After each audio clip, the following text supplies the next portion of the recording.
Kiss of the Stripes by Miss Sandifer.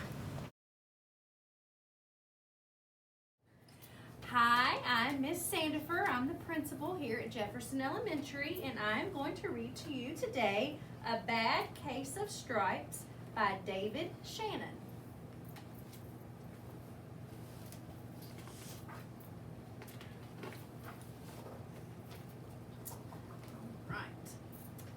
Camilla Cream loved lima beans, but she never ate them. All of her friends hated lima beans, and she wanted to fit in. Camilla was always worried about what other people thought of her. Today, she fretted even more than usual. It was the first day of school, and she couldn't decide what to wear. There were so many people to impress. She tried on 42 outfits, but none seemed quite right. She put on a pretty red dress and looked in the mirror. Then she screamed. Her mother ran into the room and she screamed too. "Oh my heavens," she cried. "You're completely covered with stripes." This was certainly true. Camilla was striped from head to toe. She looked like a rainbow. Miss Cream felt Camilla's forehead. "Do you feel all right?" she asked. "I feel fine," Camilla answered, "but just look at me." "You get back in that bed this instant," her mother ordered. "You're not going to go to school today." Camilla was relieved. She didn't want to miss the first day of school, but she was afraid of what other kids would say, and she had no idea what to wear with those crazy stripes. That afternoon, Dr. Bumble came to examine Camilla. "Most extraordinary," he exclaimed. "I've never seen anything like it. Are you having any coughing, sneezing, runny nose, aches, pains, chills, hot flashes, dizziness, drowsiness, shortness of breath, or uncontrollable twitching?" "No," Camilla told him. "I feel fine." "Well then," Dr. Bumble said, turning to Mrs. Cream, "I don't see any reason why she shouldn't go to school tomorrow.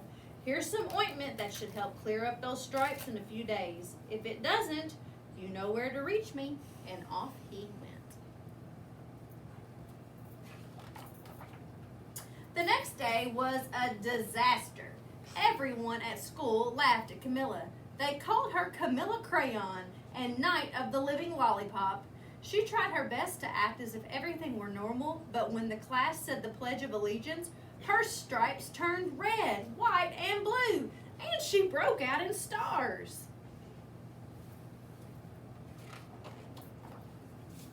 The other kids thought this was great. One yelled out, "Let's see some purple polka dots." Sure enough, Camilla turned all purple polka dotty. Someone else shouted, "Checkerboard," and a pattern of squares covered her skin. Soon everyone was calling out different shapes and colors, and poor Camilla was changing faster than you can change channels on a TV. That night, Mrs. Harms, the school principal, called. "I'm sorry, Mrs. Cream," he said. "I'm going to have to ask you to keep Camilla home from school. She's just too much of a distraction, and I've been getting calls from other parents. They're afraid that those stripes might be contagious." Camilla was so embarrassed. She couldn't believe that 2 days ago everyone liked her. Now nobody wanted to be in the same room with her. Her father tried to make her feel better. "Is there anything I can get you, sweetheart?" he asked. "No, thank you," sighed Camilla. What she really wanted was a nice plate of lima beans, but she had been laughed at long enough for one day.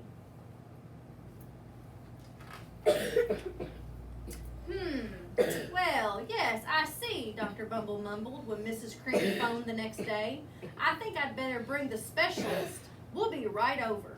About an hour later, Dr. Bumble arrived with 4 people in long white coats. He introduced them to the Creams. "This is Dr. Grop, Dr. Sponge, Dr. Cricket, and Dr. Young." Then the specialist went to work on Camilla. They squeezed and jabbed, tapped and tested. It was very uncomfortable. "Well, it's not the mumps," concluded Dr. Grop.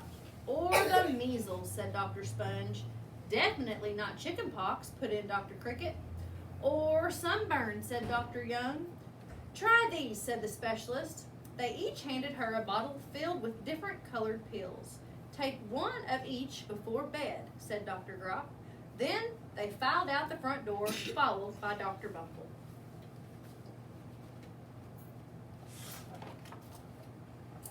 That night, Camilla took her medicine. It was awful.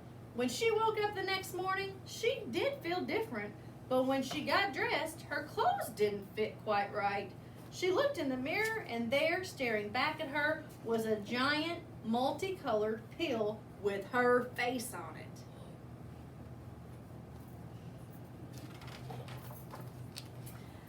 Dr. Bumble rushed over as soon as Mrs. Cream called, but this time, instead of specialists, he brought the experts.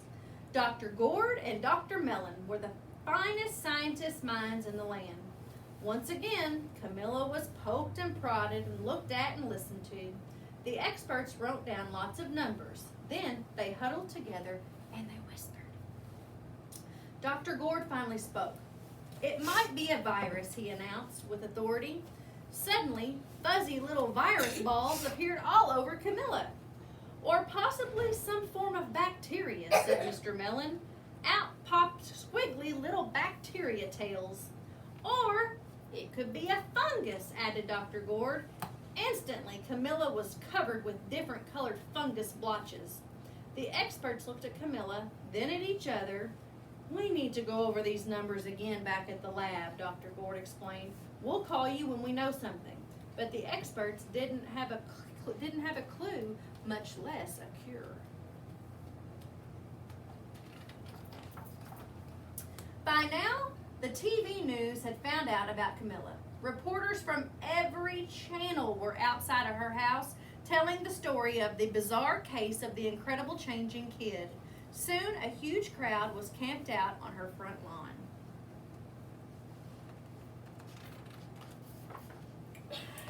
The Creams were swamped with all kinds of remedies from psychologists, allergists, herbalists, nutritionalists, psychics, an old medicine woman or old medicine man, a guru, and even a veterinarian. Each so-called cure only added to poor Camilla's strange appearance until it was hard to even recognize her.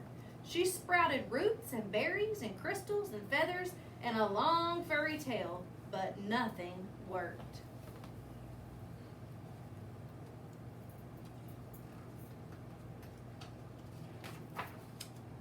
One day, a woman who called herself an environmental therapist claimed that she could cure Camilla.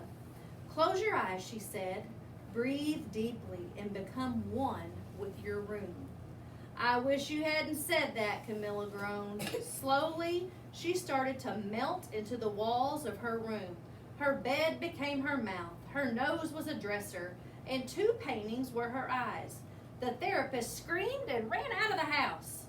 What are we gonna do? Cried Mrs. Cream. It just keeps getting worse and worse, she began to sob. At that moment, Mr. Cream heard a quiet little knock at the front door. He opened it, and there stood an old woman who was just as plump and sweet as a strawberry. Excuse me, she said brightly, but I think I can help. She went into Camilla's room and looked around. My goodness, she said with a shake of her head. What we have here is a bad case of the stripes. One of the worst I've ever seen. She pulled a container of small green beans from her bag. Here, she said, these might do the trick. Are those magic beans? Asked Mrs. Cream. Oh my, no, replied the kind old woman. There's no such thing. These are just plain old lima beans. I bet you'd like some, wouldn't you? She asked Camilla. Camilla wanted a big, heaping plate of lima beans, more than just about anything, but she was still afraid to admit it. Yuck, she said. No one likes lima beans, especially me. Oh dear, the old woman said sadly. I guess I was wrong about you. She just put the beans back in her bag and started towards the door. Camilla watched the old woman walk away. Those beans would taste so good, and being laughed at for eating them was nothing compared to what she had been going through. She finally couldn't stand it. "Wait," she cried. "The truth is, I really love lima beans." "I thought so," said the old woman with a smile. She took a handful of beans and popped them into Camilla's mouth. "Mmm," said Camilla. Suddenly, the branches, feathers, and squiggly tails began to disappear. Then the whole room swirled around. When it stopped, there stood Camilla, and everything was back to normal. "I'm cured," she shouted. "Yes," said the old woman. "I knew the real you was in there somewhere." She patted Camilla on the head, then she went outside and vanished into the crowd. Afterward, Camilla wasn't quite the same. Some of the kids at school said she was weird, but she didn't care a bit. She ate all the lima beans she wanted, and she never even had a touch of the stripes again. The